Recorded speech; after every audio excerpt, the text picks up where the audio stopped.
Hello once again, all my comic collecting friends out there in YouTube land. It's Matt, Comic Order 410. Just doing a quick video update and a thank you.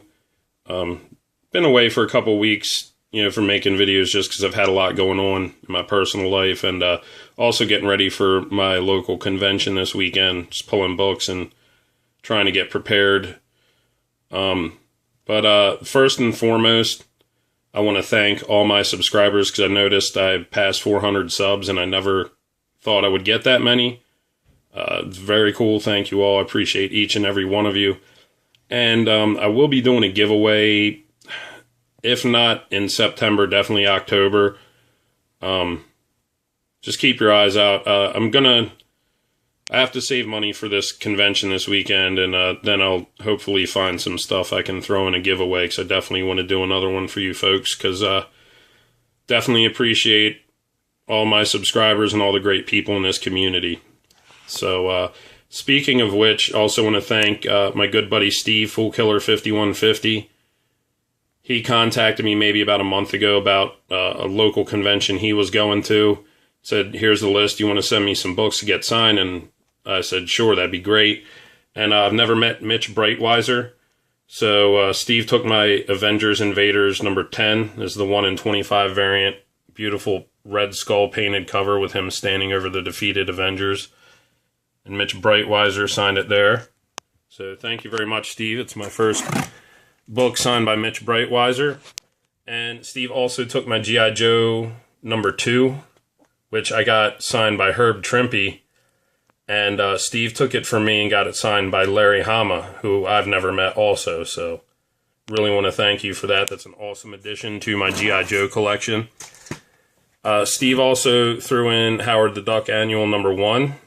I was missing that, so thank you for that, Steve. And he knew I had I don't know if it's a limited or direct, the die-cut cover to Batman 500, but I did not have this one. So Steve sent me that. Knew I needed it. Thank you very much, buddy. Definitely appreciate that. Sure all of you have checked out Fool Killer's channel. If not, please do so. He's a great guy with a great collection. Same as my buddy Michael Jocko. Michael sent me a couple books because I told him I'd get him a couple books signed at my convention this weekend. And he was nice enough to throw in some books for me. He sent me Spider-Man number 11, which I do not have as well. I was missing this out of the McFarlane series. And it's a beautiful McFarlane cover with Spidey, Wendigo, and Wolverine. Godzilla, Rulers of the Earth, number 9.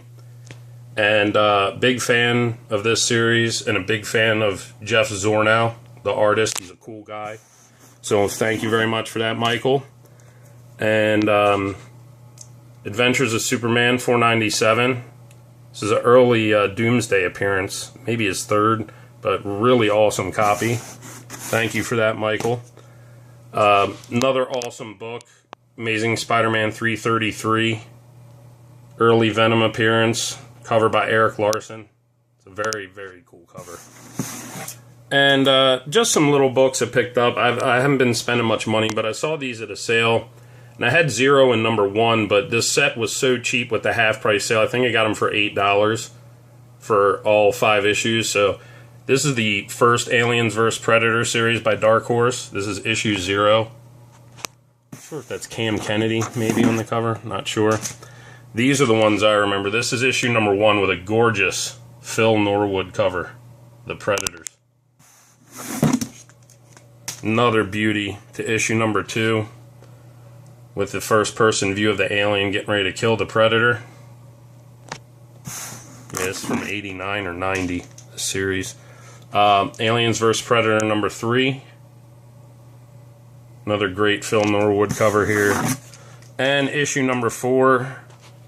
Beauty of a painted cover by the incomparable Dave Dorman. So very happy to finally have that put back together for dirt cheap. Another book I've been looking for a long time. I was stoked to get this.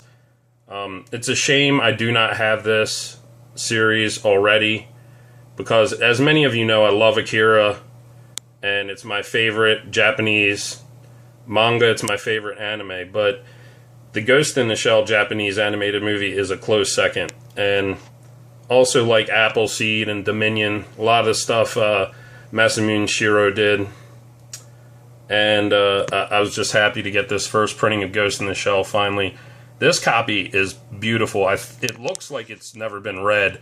The only flaw is the top staple is slightly out of line.